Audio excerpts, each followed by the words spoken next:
Assalamualaikum warahmatullahi wabarakatuh. Pada video kali ini, kami akan membahas tentang dinamika Islam di kawasan perbatasan Indonesia dan juga Filipina. Wilayah perbatasan ini merupakan kawasan yang sangat strategis, tidak hanya dari segi geopolitik, tetapi juga sebagai ruang pertemuan berbagai budaya, agama, dan identitas masyarakat. Islam menjadi salah satu unsur penting yang membentuk kehidupan masyarakat di wilayah ini. Masuknya Islam ke Indonesia dan Filipina terjadi melalui jalur perdagangan sekitar abad ke-13 hingga ke-15. Ajaran Islam dibawa oleh pedagang dari Arab, Persia, dan juga India, serta disebarkan oleh para ulama dan mubalik ke berbagai wilayah, termasuk Nusantara dan Kepulauan Sulu. Di kawasan perbatasan Indonesia dan Filipina, Islam berkembang menjadi identitas kolektif bagi banyak komunitas. Di Indonesia, komunitas Muslim dapat ditemukan di wilayah seperti Sulawesi dan juga Kalimantan Utara. Sementara itu, di Filipina Selatan, Islam menjadi identitas utama bagi bangsa Moro. Meskipun memiliki akar keislaman yang sama, perkembangan Islam di kedua wilayah ini memiliki dinamika yang berbeda. Di Indonesia, Islam berkembang sebagai agama mayoritas dalam kerangka negara yang berdasarkan Pancasila. Sedangkan di Filipina, umat muslim berada di dalam posisi minoritas di tengah dominasi agama Katolik yang merupakan warisan dari masa penjajahan Spanyol. Perbedaan ini menciptakan dinamika sosial yang unik di wilayah perbatasan. Masyarakat muslim di kedua negara itu tetap memiliki hubungan yang erat, baik dalam aspek budaya, sosial, maupun ekonomi. Interaksi ini terlihat dalam berbagai bentuk seperti perdagangan maritim, kegiatan keagamaan, hingga kerjasama dalam bidang pendidikan dan dakwah. Sebagai contoh, ulama dari Indonesia sering melakukan kunjungan ke Filipina Selatan untuk memberikan ceramah dan pelatihan keagamaan. Sebaliknya, masyarakat muslim dari Filipina juga kerap mengikuti kegiatan keagamaan di Indonesia. Hal ini menunjukkan adanya hubungan yang kuat dan saling mendukung di antara komunitas muslim lintas negara. Masjid dan surau memiliki peran yang sangat penting dalam kehidupan masyarakat. Selain itu, sebagai tempat ibadah, masjid juga menjadi pusat kegiatan sosial seperti pengajian, diskusi komunitas, dan musyawarah. Sementara itu, surau berfungsi sebagai tempat pendidikan agama bagi anak-anak serta kegiatan ibadah sehari-hari. Hubungan kekerabatan di wilayah perbatasan juga sangat kuat. Banyak keluarga yang anggotanya tinggal di kedua negara, baik di Indonesia maupun Filipina. Hal ini menciptakan jaringan sosial yang erat, di mana mereka saling membantu dalam berbagai aspek kehidupan, seperti ekonomi, pendidikan, dan keagamaan. Selain itu, kehidupan sosial masyarakat juga dipengaruhi oleh budaya lokal. Tradisi seperti tarian pengalai pada masyarakat Tausug sering ditampilkan dalam acara keagamaan. Begitu pula dengan tradisi doa sebelum melaut pada masyarakat Bajau, yang mencerminkan perpaduan antara ajaran Islam dan budaya maritim. Walaupun kehidupan sosial cenderung harmonis, masyarakat tetap menghadapi berbagai tantangan seperti konflik lokal, perdagangan ilegal, dan keterbatasan infrastruktur seperti pendidikan dan layanan kesehatan. Oleh karena itu, dukungan dari pemerintah dan organisasi keagamaan sangat diperlukan untuk menjaga stabilitas dan kesejahteraan masyarakat. Identitas ini merupakan hasil dari perpaduan antara ajaran Islam dengan budaya lokal. Kelompok seperti Tausug, Sama Bajau, dan Bugis menunjukkan solidaritas yang kuat melalui berbagai kegiatan agama dan sosial. Islam juga berperan sebagai pengikat sosial yang menyatukan masyarakat lintas batas. Nilai-nilai seperti persaudaraan, keadilan, gotong royong menjadi dasar dalam kehidupan mereka. Tradisi tolong-menolong terlihat dalam berbagai kegiatan, mulai dari acara keluarga hingga bantuan dalam situasi bencana.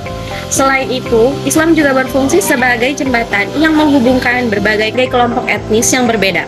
Dalam kehidupan sehari-hari, masyarakat mampu hidup berdampingan dalam keberagaman dengan tetap menjunjung nilai tinggi toleransi. Masyarakat menggunakan berbagai bahasa lokal serta bahasa nasional untuk berkomunikasi, terutama dalam kegiatan perdagangan lintas batas. Perdagangan menjadi salah satu aktivitas utama yang mempererat hubungan antar komunitas. Pasar tradisional menjadi tempat bertemunya berbagai budaya, di mana masyarakat saling bertukar barang sekaligus memperkuat hubungan sosial. Meskipun demikian, tantangan dalam menjaga harmonis tetap ada, seperti konflik antar kelompok dan pengaruh globalisasi yang dapat mengancam tradisi lokal. Oleh karena itu, diperlukan upaya bersama melalui dialog lintas budaya, pendidikan multikular, serta kerjasama antar negara. Sebagai penutup, dapat disimpulkan bahwa Islam di wilayah perbatasan Indonesia, Filipina tidak hanya berfungsi sebagai agama, tetapi juga sebagai identitas kolektif yang menyatukan masyarakat. Nilai-nilai Islam menjadi landasan dalam membangun solidaritas, menjaga tradisi, serta menghadapi berbagai tantangan. Dengan dukungan dari masyarakat, pemerintah, dan juga tokoh agama, identitas Islam di wilayah ini dapat terus berkembang sebagai kekuatan yang menjaga harmoni, toleransi, dan persatuan di tengah keberagaman. Mungkin itu saja penyampaian dari kelompok kami. Mohon maaf apabila ada kesalahan kata. Wassalamualaikum warahmatullahi wabarakatuh. Assalamualaikum warahmatullahi wabarakatuh. Baik teman-teman, di sini saya sudah bersama Ustazah Istiani. Saya akan mempertanyakan dinamika perbatasan di wilayah Kalimantan Utara. Apa kabar Ibu Ustazah? Alhamdulillah. Di sini saya mau bertanya tentang bagaimana sih kehidupan masyarakat Muslim di wilayah perbatasan Kalimantan Utara? Oke. Berbicara tentang perbatasan Kalimantan Utara, saya cuma bisa jawabnya itu tentang di sekitar Tarakan ya. Nah kebetulan di di perbatasan Kalimantan Utara ini, khususnya di Tarakan, suku Tidung ya. Jadi di suku Tidung ini awal mula aslinya di kota Tarakan.